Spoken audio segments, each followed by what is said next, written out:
بسم اللہ الرحمن الرحیم۔ السلام علیکم۔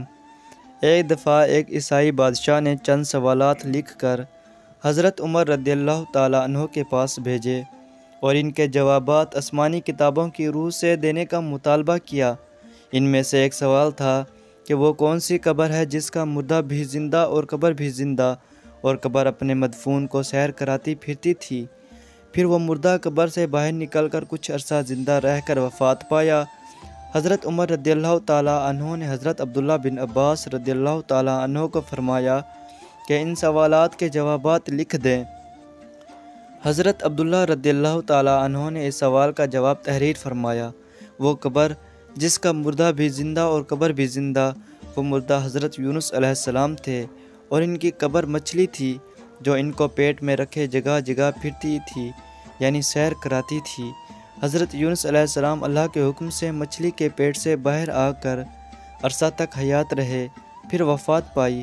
حضرت یونس علیہ السلام کا واقعہ، جس کا کچھ حصہ تو خود قرآن مجید میں مذکور ہے اور کچھ روایات حدیث و تاریخ سے ثابت ہے، وہ یہ ہے کہ حضرت یونس علیہ السلام کی قوم عراق میں موصل کے مشہور مقام نینوا میں بستے تھے۔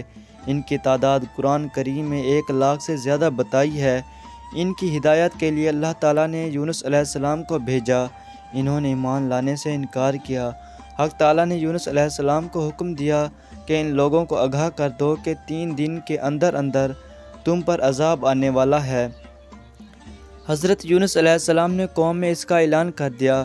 قوم یونس نے آپس میں مشورہ کیا تو اس پر سب کا اتفاق ہوا کہ ہم نے کبھی یونس علیہ السلام کو جھوٹ بولتے نہیں دیکھا، اس لیے ان کی بات نظر انداز کرنے کے قابل نہیں۔ مشورہ میں یہ طے ہوا کہ یہ دیکھا جائے کہ یونس علیہ السلام رات کو ہمارے اندر اپنی جگہ مقیم رہتے ہیں تو سمجھ لو کہ کچھ نہیں ہوگا، اور اگر وہ یہاں سے کہیں چلے گئے تو یقین کر لو کہ صبح کو ہم پر عذاب آئے گا۔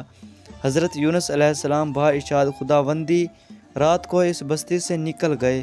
صبح ہوئی تو عذاب الہی ایک سیاہ دھوئیں اور بادل کی شکل میں ان کے سروں پر منڈلانے لگا، اور فضا آسمانی سے نیچے ان کے قریب ہونے لگا، تو ان کو یقین ہو گیا کہ اب ہم سب ہلاک ہونے والے ہیں۔ یہ دیکھ کر حضرت یونس علیہ السلام کو تلاش کیا کہ ان کے ہاتھ پر مشرف با ایمان ہو جائیں اور پچھلے انکار سے توبہ کر لیں، مگر یونس علیہ السلام کو نہ پایا تو خود ہی اخلاص نیت کے ساتھ توبہ و استغفار میں لگ گئے۔ بستی سے ایک میدان میں نکل آئے، عورتیں، بچے اور جانور سب اس میدان میں جمع کر دیے گئے۔ ٹاٹ کے کپڑے پہن کر عجز و زاری کے ساتھ اس میدان میں توبہ کرنے اور عذاب سے پناہ مانگنے میں اس طرح مشغول ہوئے کہ پورا میدان آہ بکا سے گونجنے لگا۔ اللہ تعالیٰ نے ان کی توبہ قبول فرما لی اور عذاب ان سے ہٹا دیا، جیسا کہ اس آیات میں ذکر کیا گیا ہے۔ روایت میں ہے کہ یہ عاشوراء یعنی 10ویں محرم کا دن تھا۔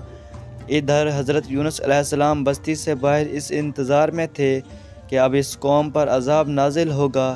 ان کی توبہ استغفار کا حال ان کو معلوم نہ تھا۔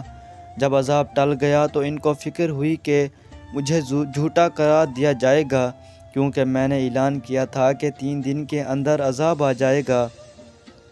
اس قوم میں قانون یہ تھا کہ جس شخص کا جھوٹ معلوم ہو اور وہ اپنے کلام پر کوئی شہادت نہیں پیش کرے تو اس کو قتل کر دیا جاتا تھا۔ حضرت یونس علیہ السلام کو فکر ہوئی کہ مجھے جھوٹا قرار دے کر قتل کر دیا جائے گا۔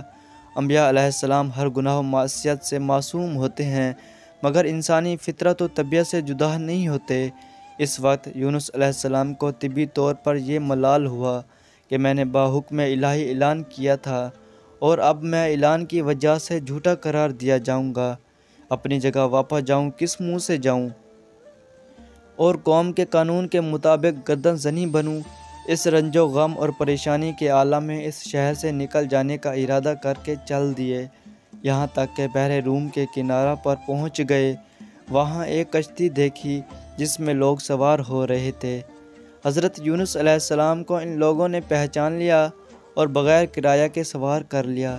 کشتی روانہ ہو کر جب وسط دریا میں پہنچ گئی تو ٹھہر گئی، نہ آگے بڑھتی ہے نہ پیچھے چلتی ہے۔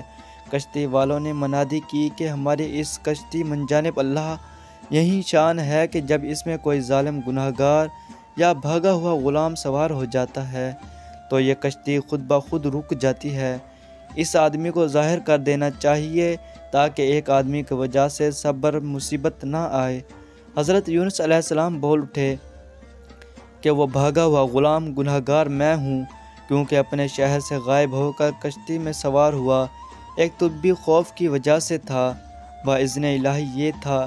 اس بغیر اذن کے اس طرف آنے کو حضرت یونس علیہ السلام کی پیغمبرانہ شان نے ایک گناہ قرار دیا کہ پیغمبر کی کوئی نقل و حرکت بلا اذن کے نہیں ہونی چاہیے تھی۔ اس لیے فرمایا مجھے دریا میں ڈال دو تو تم سب اس عذاب سے بچ جاؤ گے۔ کشتی والے اس پر تیار نہ ہوئے، بلکہ انہوں نے قرعہ اندازی کی تاکہ قرعہ میں جس کا نام نکل آئے اس کو دریا میں ڈالا جائے۔ اتفاقاً قرعہ میں حضرت یونس علیہ السلام کا نام نکل آیا۔ ان لوگوں کو اس پر تعجب ہوا کہ کئی مرتبہ قرعہ اندازی کی، ہر مرتبہ اللہ کے حکم سے حضرت یونس علیہ السلام کا ہی نام آتا رہا۔ قرآن کریم میں اس قرعہ اندازی اور ان میں حضرت یونس علیہ السلام کا نام نکلنے کا ذکر موجود ہے۔